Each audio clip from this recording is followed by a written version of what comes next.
Quoi de faire? C'est ça. Bref, Alors, du coup. salut. Non, c'est moi qui commence. Salut. Mais Chouchou.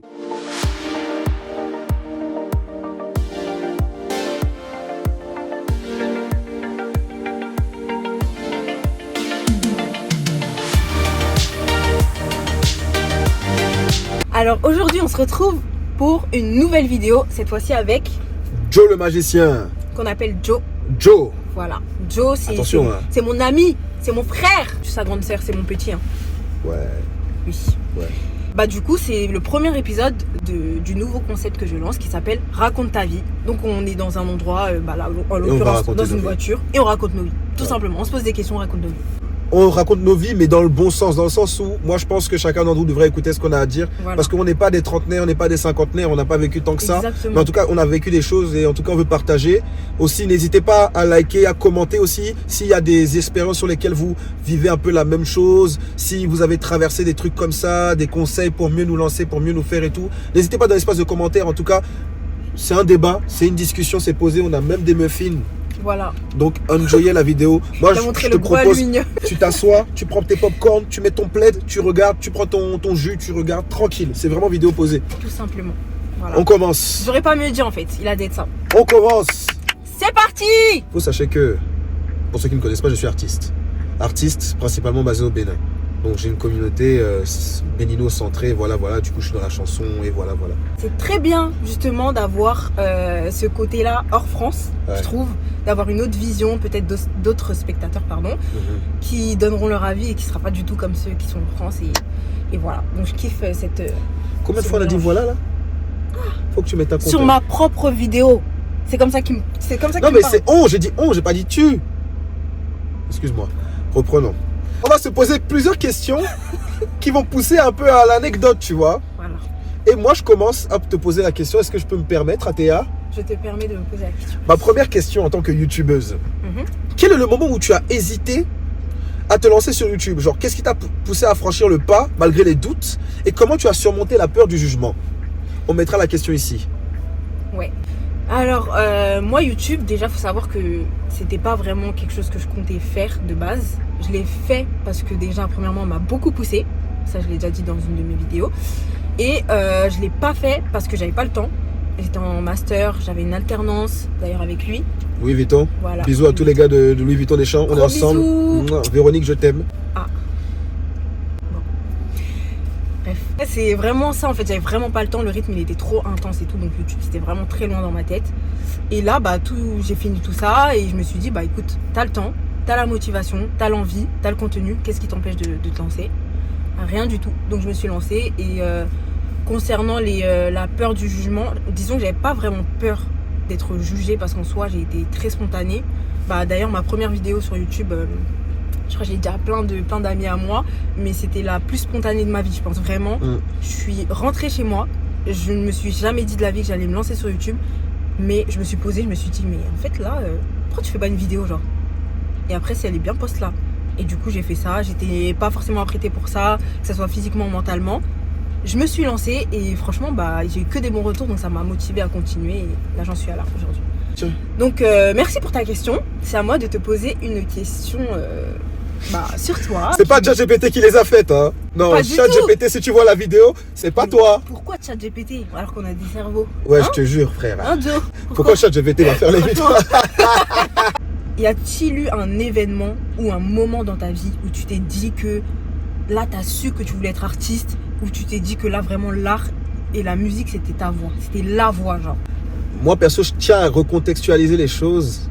C'est pas que j'ai toujours voulu être artiste, c'est que j'ai toujours voulu être une star. Moi, je pense que tous ceux qui vont regarder cette vidéo qui sont du Bénin, c'est le mindset à avoir. Period. On est tous des artistes dans l'âme. Surtout les Béninois, nous sommes un peuple d'artistes, nous sommes un homme de culture artistique. Mais faut vouloir être une star. Tu peux arrêter d'encenser que les Béninois, s'il te plaît? Parce qu'il y a plein de gens. Oui, les Africains en général. Merci. Je vais pas dire les Européens. Et parce que votre art là, on sait que vous êtes allé le chercher. Waouh, t'as tué des problèmes dans ma vidéo. Ouais, Jamena, Mena. Et on sait où t'es allé le chercher, Shakira. Allez voir ce monsieur, c'est pas moi. Shakira, je sais que t'as... Et en fait, moi, depuis tout petit, je regardais les clips à la télé. Ma soeur, elle jouait beaucoup les trucs sur Trace TV, les trucs comme ça. Et genre, Alors, je pense qu'on a tous vécu ça, mais tu as toujours eu ce moment-là où tu les vois à la télé, tu vois les clips de Michael Jackson. J'ai grandi avec les clips de Michael Jackson, les clips de rap, la 50 Cent, Eminem, tout ça. Et tu te dis, putain, j'ai envie d'être comme eux. T'as envie de monter sur scène, de faire des grosses scènes. En tout cas, je sais pas vous, mais moi, c'était ça. Donc, c'est à partir de là que j'ai un peu commencé à m'intéresser à l'art et tout. Et je touchais un peu à tout. Je faisais des poèmes. Beaucoup de poèmes, surtout pour mes amoureuses quand j'étais en primaire, collège. Moi, c'est l'over. Un jour, faudrait qu'on fasse un truc où je raconterai une de mes histoires. Tu vas jamais croire que c'est moi qui ai écrit ça. Ça serait trop bien, en vrai. Parce que je te vois pas faire ça, justement. Ce que tu me dis là, je te vois pas de cet œil-là. Viens, on fera un contenu après, genre on se raconte des histoires d'horreur. Non. Tu veux que je meurs ou quoi? Moi, je pense que l'événement qui a vraiment changé le tournant des choses, où je me suis vraiment mis au rap, c'était en 2016. Bon, il y a presque 10 ans maintenant, avec mon meilleur ami Redman. On voulait se lancer sur YouTube parce qu'on était matrixé par Mr V. Et il faut savoir que Mr V, c'était l'époque où il a commencé à faire des vidéos YouTube et des musiques à côté. Ça serait trop bien, Mr V. C'était trop une époque et tout. Du coup, on s'est dit, ouais, quitte à faire du YouTube, on va faire aussi de la musique. Et c'est comme ça qu'on s'est dit, ouais, on va se lancer dans le rap et tout. Et comme ça, hein, on était en classe d'anglais, Madame Boyer, big up à Madame Boyer en 4e. Et on a commencé à gratter un texte. Le texte, c'était un truc con, ça s'appelait Je bois du thé. Mais le texte, j'avais tellement kiffé le faire. Et les gens avaient tellement validé, je m'attendais tellement à des moqueries, mais les gens avaient tellement validé que je me suis dit, il y avait quelque chose à faire. Bien sûr, c'était une phase de notre vie. Genre, après 2 mois, c'est passé, ce truc de vidéo, YouTube, tout ça. Mais ce truc de rap est resté en moi. Et pendant des années, j'ai continué d'écrire des textes tout seul dans ma chambre. Redman, lui, il savait même pas. Il savait même pas que je continuais à écrire. Ah ouais. Et genre, oui, c'était en mode fini. Oui, c'était fini, on passait à autre chose. Un délire passager, quoi, ouais. Et déjà, je me lançais pas parce que j'avais trop peur du jugement. Au collège, faut savoir que c'est la jungle. C'est ça, j'allais dire, j'en profite pour te couper, je suis désolée. Ouais, coupe-moi. Mais les collégiens, vraiment, si vous passez par là, si vous vous faites harceler, que vous vous sentez mal au collège, que vous avez un quelconque souci en fait en vous, que ce soit émotionnel ou autre, et pas que les collégiens d'ailleurs, parlez-en à votre famille, parlez-en autour de vous, ne vivez pas ça tout seul en fait, parce que ça peut être très très très compliqué, ça peut créer des situations très graves au final, et ça peut être très problématique en fait de garder ce genre de choses pour vous. Vraiment, parlez-en. Le harcèlement, moi, ça a failli me niquer toute ma vie et tout, et c'est parce que j'ai déménagé au Bénin après le collège. Et les mentalités ont vraiment changé. Je pense que si j'avais pas déménagé au Bénin, je ne serais pas la moitié de l'homme que je serais. On serait même pas amis, toi et moi. Tu me verras dans un quartier comme ça, en train de traîner avec les Brasco, les Cisco. C'est raciste un peu. Moi, je trouve que c'est raciste qu'il dit. Bon, tu ne vas pas le mettre dans la vidéo. Si. Bon, petit débat dans les commentaires. C'est raciste ou c'est pas raciste? Du coup, je me suis mis au rap et c'est quand j'ai déménagé au Cotonou que je me suis vraiment lancé parce que c'est vraiment genre... Là-bas, l'ambiance n'était pas pareille, la culture n'était pas pareille, c'était des gens super bienveillants, c'était des gens super encourageants, ça m'a vraiment poussé. Et j'ai commencé à lancer mes freestyles sur Snapchat. Et c'est là que bof, ça a pop et que j'ai su qu'il y avait quelque chose à faire. Et le reste appartient à l'histoire, c'est une autre vidéo. Moi, je veux que tu me racontes une difficulté technique ou un échec de début. Genre, c'est quoi le plus gros raté ou imprévu dans tes premières vidéos? Et surtout, ce que je veux savoir, c'est comment tu as pu gérer ça. Grâce à Dieu, je trouve que j'ai été très facilitée sur YouTube depuis que je suis sur YouTube. Dans le sens où j'ai des retours, j'ai des gens qui me calent et ça me fait trop plaisir. Les vidéos, je les gère, le montage, on me dit tout le temps que je le fais trop bien, etc. Et ça me fait aussi plaisir. Je pense que la difficulté technique où vraiment j'ai commencé à vraiment stresser, c'est le jour où je devais poster une vidéo. Et là, j'ai su que j'étais débutante à ce moment-là parce que j'avais pas programmé le post de la vidéo. Erreur de débutant pour le coup. Mais au moins, je la referai plus jamais. Je voulais la poster genre peut-être à 19h40 et je devais la poster à 20h en fait. Donc j'ai commencé à faire tout le tralala pour la poster à 19h40. 20 minutes c'est un peu trop short sur YouTube. Ceux qui sont sur YouTube savent que c'est pas possible et du coup la vidéo elle a mis 100 ans à se télécharger, 100 ans à se poster, 100 ans à s'importer. Et j'étais en PLS, franchement je me suis dit non. Il y a des gens, en plus il y a des gens qui m'attendaient à ce moment-là. Je savais qu'il y avait des gens qui m'attendaient, c'est-à-dire j'étais en mode je le peu de followers que j'ai là, eux ils vont partir déjà. Putain, franchement j'étais mal. Et je comprends tellement la situation. Oh là là. Et après comment j'ai géré ça du coup? Ce que j'ai fait, c'est que tout simplement j'ai communiqué. Et pour moi c'est la clé de toute chose, c'est la communication. Donc j'ai pris mon téléphone, je suis partie faire une story.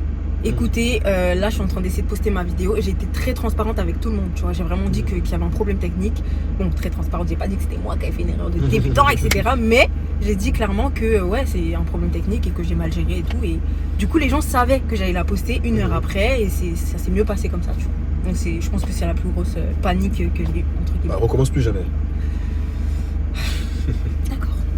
Prochaine question. Alors, donne-moi une période où tu t'es senti vraiment incompris, genre où vraiment tu as eu des doutes à cause de l'incompréhension des gens autour de toi par rapport à ce que tu faisais, par rapport à ton art, et surtout comment tu as su surmonter tout ça en fait. Bah, moi, je pense que ma plus grosse période d'incompréhension où j'ai failli lâcher tout ça, c'était après avoir eu mon bac. Faut savoir que le lycée, ça a été très intense. Genre, j'ai commencé le rap et on s'est très vite développé. Pour ceux qui me connaissent, j'avais lancé mon propre label. Je produisais tous les rappeurs du lycée. On avait grave lancé un mouvement et tout. Et le truc aussi qui était bien, c'est qu'on avait tout le lycée derrière nous. Et moi, bah, tous ceux qui connaissent, tous les gens de Cotonou connaissent l'école Montaigne. Moi, je suis un gars de Montaigne.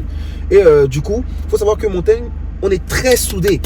La communauté Montaigne, on est très soudés. Ça fait que quand je me suis lancé dans le rap, vraiment, j'avais vraiment l'impression d'être une star. C'est récemment que j'ai compris que c'était rien par rapport à ce qui se passe aujourd'hui, tu vois. Mais bref, là où je veux en venir, c'est que quand j'ai eu mon bac, ça a été l'époque parce que nous, en vrai de vrai, c'est pas comme en France. Vous avez votre bac, vous allez à l'université, mais vous êtes toujours dans la même ville, vous êtes toujours ensemble et tout. Ouais. Nous, les gens de Cotonou, quand on a eu notre bac, la plupart d'entre nous sont venus en France ou dans les autres pays pour faire nos études. Mais on a tous essayé séparés. Certains sont allés à Montpellier, Paris, Lille. Certains sont carrément allés aux États-Unis, au Canada et tout. On a tous essayé séparés. On a tous dû faire face à une nouvelle vie. Ce qui fait que vous adaptez un nouvel environnement. C'était plus le même mood. Joe sort ses sons. Il envoie ses sons sur Snap pour qu'on partage en story. Mais la plupart des gens que je connais aujourd'hui ne connaissent pas Joe. Est-ce que ça sert encore à quelque chose de le mettre en story et tout? Et ça fait que le boost Montaigne que j'avais de base, on l'a très vite perdu. Tu vois? Et on arrivait à une période où genre, je sortais un son, plus personne calculait. Ou bien j'allais teaser un son qui est sorti depuis 2-3 mois. Et il y a un guignol qui va m'écrire: ah ouais, le son là il sort quand, Joe? Et c'était vraiment la période où j'ai perdu tout le monde. Comment j'ai réussi à continuer? Et ça, c'est le truc que je dis à tout le monde jusqu'aujourd'hui. J'ai commencé à devenir mon propre moteur. Et j'ai commencé à fonctionner par moi-même. Même au-dessus de Redman, parce que c'est le soutien de Redman qui m'a permis de tenir à flot. Mais je suis même allé au-dessus de ça. C'est-à-dire que du moment où j'aime ce que je fais, il n'y a rien qui pouvait m'arrêter. Rien. J'ai continué pendant 3 ans ou 4 ans jusqu'à ce que ça pète à sortir mes sons, à sortir des EP, à sortir des trucs, investir mon argent. Je mettais l'argent, mon petit argent que je recevais là, chaque mois là. Au lieu de me prendre ça dans le truc, des fois je mangeais pas, je buvais que du lait. J'avais plus d'eau, je buvais pas l'eau du robinet. Et peut-être c'est la fouine. Il fait genre, il n'y avait pas d'eau chaude pendant 6 mois. C'est des trucs comme ça. Je me rappelle qu'à l'époque, avec ma mère et mon petit frère, des fois on restait 3-4 ans sans eau chaude. T'abuses de la haine. Et j'ai continué à me rendre déter dessus jusqu'à les gens me disaient: Joe, c'est le lycée, c'est passé.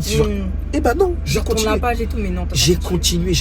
Et c'est comme ça que j'ai créé aujourd'hui ma maison de production artistique réseau, ma maison de développement artistique réseau. J'ai tout créé. Et c'est comme ça. On a persévéré comme ça dans le noir. Dans tout ça, les gars, tout ce que j'ai envie de vous dire, c'est: soyez votre propre huile, soyez votre propre moteur, soyez votre propre motivation. Ne cherchez pas l'approbation des gens.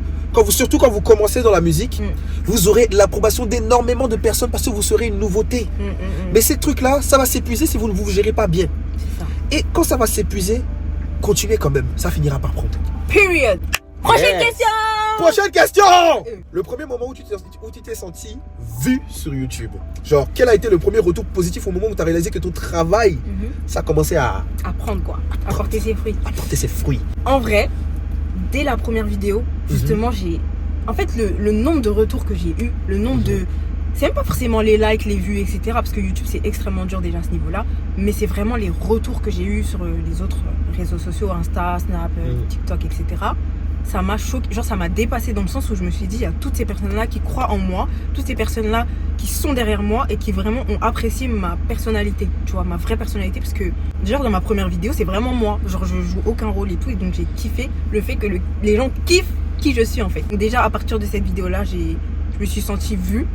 Je pense que celle qui m'a vraiment... celle où vraiment je me suis dit: ah ouais, là, genre vraiment, ça commence à être sérieux et tout, c'est mon vlog à Miami. Il est actuellement à 17 000 vues. Pour un début, c'est énorme, tu vois. Ça fait quoi? Ça fait 2 mois que je suis sur YouTube. Et ça m'a vraiment beaucoup étonnée. Et ça m'a fait plaisir aussi. Donc merci pour ça. Ça me motive. Ça me donne envie de continuer. Et voilà, je lâche pas. Et c'est pour ça que je fais des concepts comme ça. J'invente des choses et je suis créative. J'essaye en tout cas. Ok, c'est incroyable. Prochaine question. Cite-moi une rencontre ou une collaboration avec une personnalité qui t'a fait comprendre que tu devenais vraiment pas une star, mais que tu commençais à rentrer dans le monde des grands. Vraiment, tu t'es dit: vas-y, là, je suis à ma place en fait, tu vois. Moi, je pense que cette anecdote-là, faudra l'écouter spécialement, ça va être ma préférée. Alors, je venais de sortir la chanson qui a tout démarré pour moi, Cotonou est doux. Mais pas celle de cet été, la première version. Tu peux la chanter un peu, s'il te plaît. C'est Cotonou qui est doux. Chérie, va leur dire réveillez-vous. Alors là, on est dedans. Tous les mongos de la diaspora, dis-leur qu'on n'est plus ensemble. Parce que là, c'est Cotonou qui est doux. Qui est doux, qui est doux, qui est doux. C'est Cotonou qui est doux. Bref, je venais de sortir la première version, pas celle-là. Ouais. La version qui avait pop, mais pas trop pop. Oui, Et quand j'ai sorti ça, c'était la période de décembre, tout le monde rentrait en vacances, tout ça. Et du coup, le mood de Cotonou est doux, on vient de rentrer en décembre, ça a été beaucoup écouté. Il y a beaucoup de DJ qui ont commencé à jouer en boîte. Et il y a eu le festival We Love Eya, un festival auquel je n'avais pas encore participé. Où c'est un festival, pour ceux qui connaissent pas, c'est au Bénin, c'est un gros festival où tu as des gros stars. Cette année, on avait VG Dream, Rema, Dadju, Tyke, SDM, Joe Doit Filet. Et il y avait une session DJ à un moment. Ouais. Moi, j'étais dans la foule comme ça et le DJ a passé mon morceau. Sans que tu saches. Sans que je sache. Okay. Et ça avait pris et tout. Et genre, mon père, il était dans l'estrade VIP. Il y avait une estrade VIP au festival. Moi, j'étais dans la foule. Et j'ai reçu un message de mon père. Et mon père dit, Joe, t'es où? Et je dis, je suis dans la foule. Pourquoi? Il dit, viens tout de suite à l'estrade VIP. Il y a quelqu'un qui veut te voir. Du coup, j'y vais. J'arrive devant l'estrade VIP. Il y a des gardes du corps qui me stoppent et tout. Mon père, il dit, non, c'est bon, il est avec moi. On lui a dit de venir, laissez-le passer, tout ça. Je passe, je vais à l'estrade et mon père me montre la personne. Et vous allez jamais croire c'était qui? C'était le président de la République du Bénin. C'était le président Patrice Talon. C'est une dinguerie. Lui-même. Mon père lui a dit, voilà, c'est mon fils, c'est lui qui a fait la chanson. Parce qu'il a écouté, c'est Cotonou qui est doux. Tu vois, il a senti, il a dit, ouais, c'est qui a chanté ça? Et mon père a dit, mais tu sais que c'est mon fils qui a chanté ça. Tu vois, il a dit, ah, ben vas-y, je te le fais venir si tu veux, voilà, bref. Il a dit, waouh, que vraiment, genre, c'est une très bonne chanson que j'ai fait, que ça montre que le Bénin change. On s'est serré la main, on a pris une photo ensemble. Avec le président, hein, attention. Le seul fait de voir qu'il a validé. Et qu'il a validé, ce n'est pas parce que je suis le fils de tel, c'est parce qu'il a validé le travail de la chanson. C'est ça qui m'a fait sentir que ce que je peux faire, ça peut aller encore plus loin. Du coup, voilà, c'est là que j'ai compris que mon taf commençait vraiment à prendre. Et c'est ça qui m'a poussé à faire les bouchées doubles. Et le reste, vous connaissez, c'est allé très, très, très, très, très vite. Prochaine question. Prochaine question. On va être sur l'évolution de ton contenu. Genre, comment ton contenu a-t-il évolué depuis tes débuts? Est-ce que tu penses que tu es déjà passé de iPhone 11 à iPhone 16 Pro, tu vois? Et genre, quelles sont les notables évolutions que tu peux mentionner, tu vois? Le glow up, je pense qu'il se voit dans la qualité des images, déjà. On m'a beaucoup dit, ah, je kiffe ta lumière là dans cette vidéo. Je trouve que tu as changé d'emplacement et c'est mieux comme ça. Je trouve que tu dettes plus ton montage comme ça. Ah, tu as rajouté de la musique. Je suis quelqu'un, bon, c'est peut-être pas humble ce que je vais dire, mais je suis quelqu'un de humble. Dans le sens où quelqu'un qui ne fait pas du tout de contenu va me donner un conseil, je vais l'entendre et je vais le prendre. Je vais jamais me dire, vas-y, lui, il est pas dans le métier, il est pas dans le milieu. Ça sert à rien que je l'écoute, tu vois. Je vais vraiment me dire, écoute, c'est un œil extérieur, c'est une personne qui n'est pas toi, donc qui a vraiment une vision que t'as pas. Ça veut dire que je vais écouter ce qu'on me dit et je vais prendre tout ça, je vais faire un mélange de tout pour faire la vidéo parfaite entre guillemets, même si ça sera jamais parfait. En fait, je pense que ça se ressent parce qu'à chaque fois ces personnes-là reviennent me dire, bah écoute, j'ai kiffé ce que t'as fait dans ta vidéo parce que t'as rajouté ce que je t'ai dit et ça fait beaucoup mieux. Et même des gens extérieurs à ces personnes-là viennent me dire que ça fait trop bien parce que t'as rajouté ça, tu vois. Et donc en fait, je pense que c'est cette humilité-là qui fait que j'évolue, mes vlogs, la qualité de mes images même, en vacances et tout, quand je filme les paysages et tout, les gens ils me demandent avec quoi tu filmes. Je filme avec mon iPhone 15 Pro Max, j'ai pas de caméra, j'ai pas de je sais pas quoi, je filme avec mon téléphone. Putain. Et ouais, et j'essaye aussi d'être créative et d'inventer des concepts, de me renouveler en fait et de renouveler YouTube surtout parce qu'il y a plein de choses qui se font, que tout le monde fait sur YouTube et j'ai vraiment envie d'avoir mon image à moi, mon identité. Et c'est pour ça que je fais des choses comme ce concept-là. Prochaine question. Joe. Ouais. Peux-tu me citer, les sacrifices qui sont liés à ta carrière? Les sacrifices que tu as dû faire pour en arriver là. Et est-ce que tu regrettes certaines choses que tu as dû faire pour en arriver là? Le plus gros sacrifice que j'ai fait, et pas seulement pour ma carrière artistique, mais pour mes ambitions en général, c'est mon ancienne relation amoureuse. Parce que, faut savoir que avant tout ça, j'étais dans une longue relation. Genre, on a fait presque 4 ans ensemble, 3-4 ans ensemble, je crois. Même mon évolution artistique, elle avait tout suivi et tout. On arrivait à une période de nos vies où, elle, faut savoir qu'elle était d'un certain pays, en Afrique.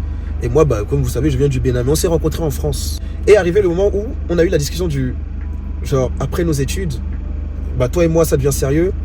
Où est-ce qu'on va vivre, tu vois? Qu'est-ce qui va se passer? Comment on va gérer tout ça? Viens vivre au Bénin. Et elle a dit non, toi, viens vivre là où je suis.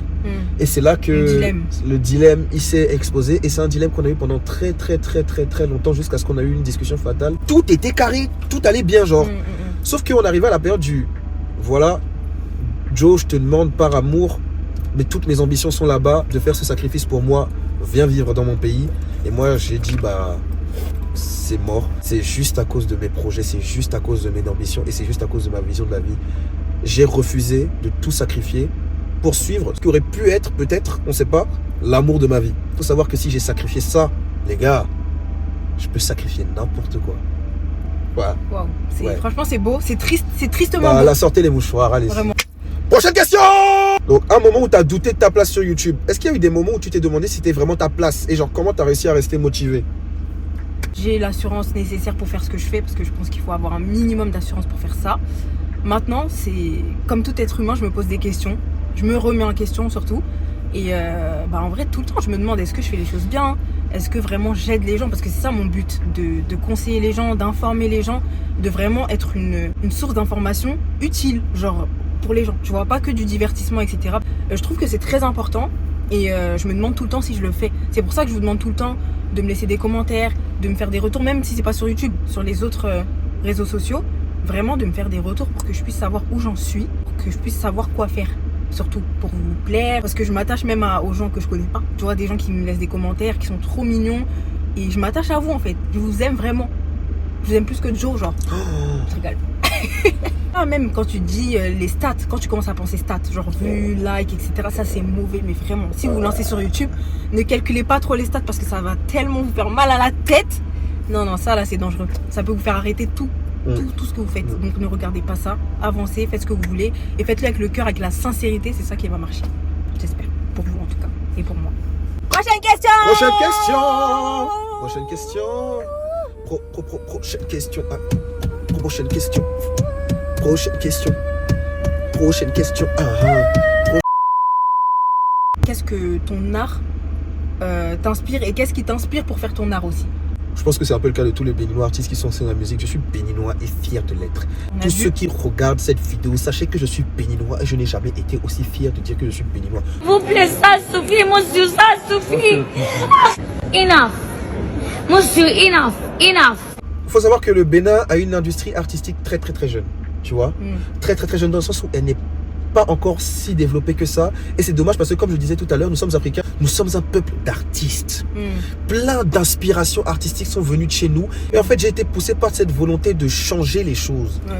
D'apporter un truc à cette génération de jeunes artistes. Un étendard de cette nouvelle génération. C'est pour ça que j'ai lancé le mouvement New Gen. Ma motivation de A à Z, c'est l'évolution de cette génération-là. Ma motivation, c'est l'essor du Bénin. Ma motivation, c'est démocratiser l'art, fédérer la culture. On veut devenir la culture. Et même, vous allez dire que c'est pas vraiment artistique en tant que tel, mais moi, je suis poussé que par ça. Si je fais tout ce que je fais, si je dors que 2 heures par nuit quand je me mets dans les projets, c'est pas pour moi, hein, c'est pour un tout. Parce que tout seul on avance, ensemble on va loin. Ça, faut garder ça. Moi, tout ce que je fais, c'est pour cette génération. Si c'est pas moi, ce sera un autre. Mais en tout cas, ce sera nous. Merci pour la réponse encore une fois. Alors, on a répondu à toutes les questions qu'on avait mutuellement sur l'un sur l'autre. Voilà, on a raconté nos Yves dans les commentaires, lâchez-vous. Gros bisous à la communauté de Joe au Bénin. Gros bisous aux Ati Girls et tout ça. Ati Girls pour le coup. Ati Girls et tout ça. Voilà, merci. Et gros bisous à tout le monde en fait. On vous aime. C'est ça. Faut que tu dois faire un bisou maintenant. Parce que j'ai fait un bisou d'abord. Non, un vrai bisou. Un vrai bisou. Wesh. Voilà.